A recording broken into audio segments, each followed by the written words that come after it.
తమిళ సినీ పరిశ్రమ మరియు తమిళనాడు రాజకీయం ఎప్పుడూ ఒకదానితో ఒకటి ముడిపడి సాగుతుంటాయి. పురட்சி தலைவர் ఎంజీఆర్, కలెగ్నర్ కరుణానిధి, జయలలిత, కెప్టెన్ విజయకాంత్, కమల్ హాసన్ మరియు ఇటీవల తమిళగ వెట్రి కళిగలం పార్టీతో ఎంట్రీ ఇచ్చిన దళపతి విజయ్ దారిలోని మరో national award winning star hero Dhanush కూడా ప్రత్యక్ష రాజకీయాలలోకి అడుగు పెడుతున్నారనే వార్తలు ఇప్పుడు కోలీవుడ్లో తీవ్ర కలకలం రేపుతున్నాయి. ఇటీవల తన అభిమానుల సమక్షంలో జరిగిన ఒక బ్లడ్ డొనేషన్ క్యాంప్లో ధనుష్ చేసిన కొన్ని పవర్ఫుల్ కామెంట్స్ ఈ ప్రచారానికి ప్రధాన కారణమయ్యాయి. తమిళనాడు పొలిటికల్ సర్కిల్స్లో సంచలనం సృష్టిస్తున్న ధనుష్ రాజకీయ ఆరంగేట్రం రూమర్స్, ఆయన చేసిన వ్యాఖ్యలు మరియు దీని వెనుక ఉన్న పూర్తి వివరాలను ఈ వీడియోలో చాలా క్లియర్గా చూద్దాం.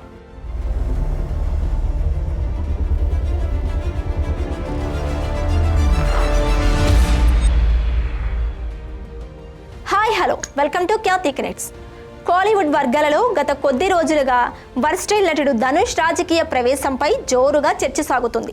నటుడిగా, దర్శకుడిగా, నిర్మాతగా అంతర్జాతీయ స్థాయిలో గుర్తింపు తెచ్చుకున్న ధనుష్ ఇప్పుడు తన దృష్టిని ప్రజాసేవ మరియు రాజకీయాల వైపు మళ్లిస్తున్నారనే వార్తలు వైరల్ అవుతున్నాయి. ముఖ్యంగా దళపతి విజయ్ తమిళ వెట్రి కళగం అనే పార్టీని స్థాపించి ప్రత్యక్ష రాజకీయాలలోకి దూకడం, 2026 తమిళనాడు అసెంబ్లీ ఎన్నికలను లక్ష్యంగా చేసుకుని ప్రచారం సాగిస్తుండటంతో తదుపరి తరం తమిళ హీరోలు కూడా అదే దారిని ఎంచుకుంటున్నారనే సందేహాలు మొదలయ్యాయి.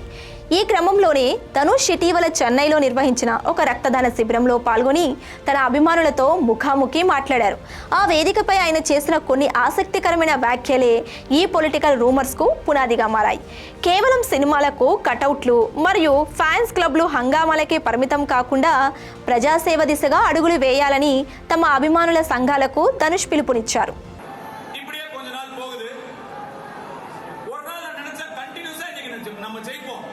బ్లడ్ డొనేషన్ ఈవెంట్లో ధనుష్ మాట్లాడుతూ, అభిమానులు కేవలం నా సినిమాలు చూడటం, థియేటర్ల దగ్గర సందడి చేయడం మాత్రమే సరిపోదు. మీ పరిధిలోని స్థానిక ప్రాంతాలలో ప్రజా సమస్యలపై స్పందించండి.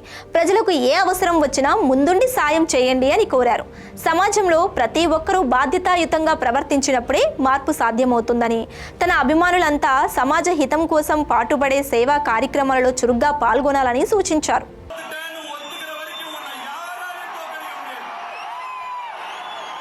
నటుడు సాధారణంగా తమ ఫ్యాన్ బేస్ను సామాజిక సేవా కార్యక్రమాల వైపు మళ్లించే క్రమంలోనే భవిష్యత్తు పొలిటికల్ ప్లానింగ్కు పునాదులు వేస్తుంటారని తమిళనాడు రాజకీయాన్ని గమనిస్తే విశ్లేషకులు చెబుతుంటారు.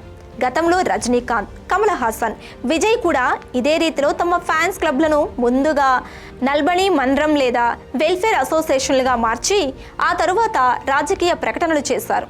ఇప్పుడు ధనుష్ కూడా తన అభిమానులను నేరుగా ప్రజా సమస్యలపై దృష్టి పెట్టమని చెప్పడం వెనుక దీర్ఘకాలిక రాజకీయ వ్యూహం ఉందనే ప్రచారం ఊపందుకుంది. తమిళనాడులో సినిమా గ్లామర్కు, రాజకీయ నాయకులకు మధ్య ఉన్న అనుబంధం దశాబ్దాల నాటిది. డిఎంకే, ఏఐడిఎంకే వంటి ప్రధాన ద్రావిడ పార్టీలు సైతం సినీ నేపథ్యం ఉన్న నాయకుల ద్వారానే బలాన్ని పుంజుకున్నాయి.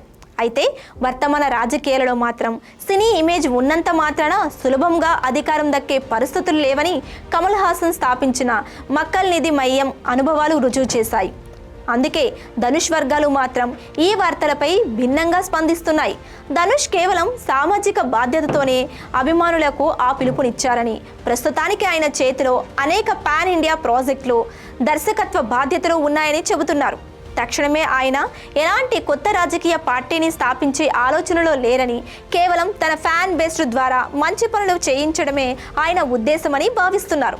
అయినప్పటికీ దళపతి విజయ్ రాజకీయాలలోకి వెళ్లిన తరువాత ఏర్పడుతున్న వ్యాక్యూమ్ను భర్తీ చేసేందుకు ధనుష్ భవిష్యత్తులో రాజకీయ అడుగులు వేసే అవకాశాలు మాత్రం తోసిపుచ్చలేమని కోలీవుడ్ రంగ నిపుణులు విశ్లేషిస్తున్నారు.